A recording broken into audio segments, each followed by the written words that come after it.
Hey guys, welcome to my channel. आज আমরা পোহা বানানো শিখব। তো এখানে আমি পরিমাণ মতন তেল নিয়ে নিয়েছি, তোমরাও নিয়ে নেবে এরকম ভাবে।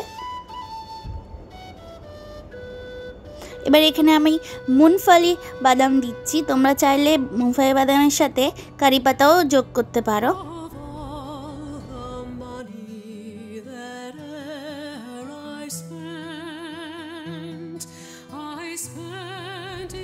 এরকম যখন হালকা গোল্ডেন হয়ে যাবে তখন এটাকে এবারে তুলে নিতে হবে, এরকম ভাবেই করতে হবে।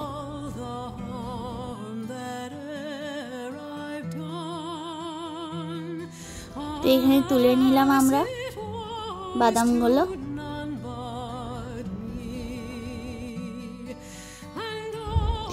এখানে দুটো ডিম নিয়েছি, এখানে পেঁয়াজ নিয়েছি, হ্যাঁ পেঁয়াজ লাগবে, আর হচ্ছে ক্যাপসিকাম লাগবে, আর হচ্ছে আলু লাগবে।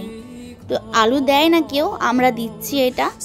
তোমরা তোমাদের মতন করতে হবে, একবার আমাদের মতন টেস্ট করো তাহলে বুঝতে পারবে যে কতটা টেস্টি হয়েছে। আর দুটো লঙ্কা নিয়েছি। তো এইগুলো এবার ফ্রাই করব একই তেলেতে।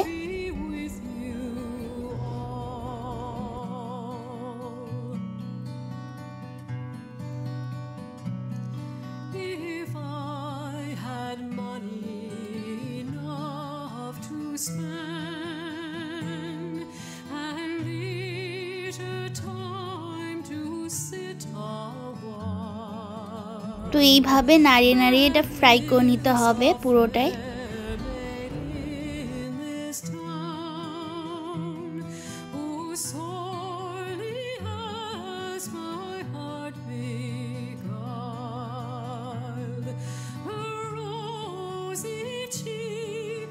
তো কিছু মশলা লাগবে এখানে আমার, হলুদ, জিরে মরিচ, ঝাল, আর চাট মশলা দুটো, লঙ্কা, লাল লঙ্কা শুকনো আছে ওটা, আর স্বাদ মতন নুন, আর সবকটা মশলা হাফ চামচ নিয়েছি।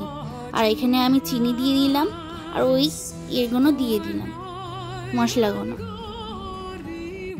তো এইভাবে নাড়িয়ে নাড়িয়ে এটা ফ্রাই করে নিতে হবে। দুটো ডিম সেটা বললাম, সেটা দিয়ে দিতে হবে, ঠিক আছে। ঠিক আছে, সয়া সস দিচ্ছি ভালো করে নাড়িয়ে।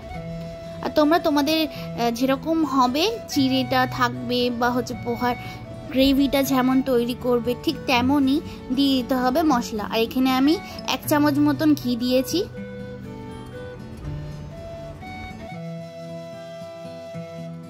ফির ভালো করে নাড়াতে হবে। এবার এখানে আমার চিড়েটা দিয়ে দিচ্ছি, ধুয়ে দিয়েছি চিড়েটা, তো তোমরাও ধুয়েই দেবে। ফির আবার মেশাতে হবে ভালো করে এটাকে।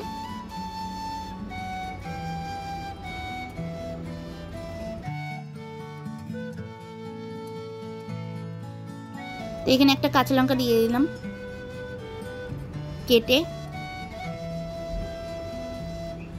ফির মেশাতে হবে।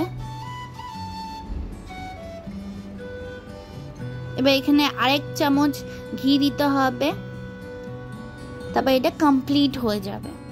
তারপর হচ্ছে এর উপরে এবার বাদামটাও দিয়ে দিতে হবে ছড়িয়ে, আর হাফ বাদাম রেখে দেবো গার্নিশের জন্য।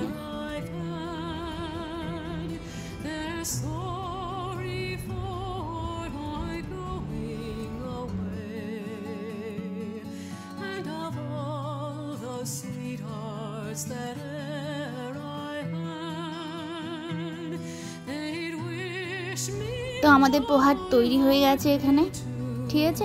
এবার আমরা এটা সার্ভ করব আর খাবো। আর একবার তোমরা ট্রাই করে দেখো ঘরেতে কেমন লাগে। আমাদের স্টাইলে তৈরি করলে অবশ্যই টেস্টি লাগবে তোমাদের। আর কমেন্ট করে জানাও কেমন হয়েছে বানানোটা। আর তোমাদের যদি ভালো লাগে তাহলে অবশ্যই আমাদের সাবস্ক্রাইব করবে, লাইক করবে, শেয়ার করবে। বাই।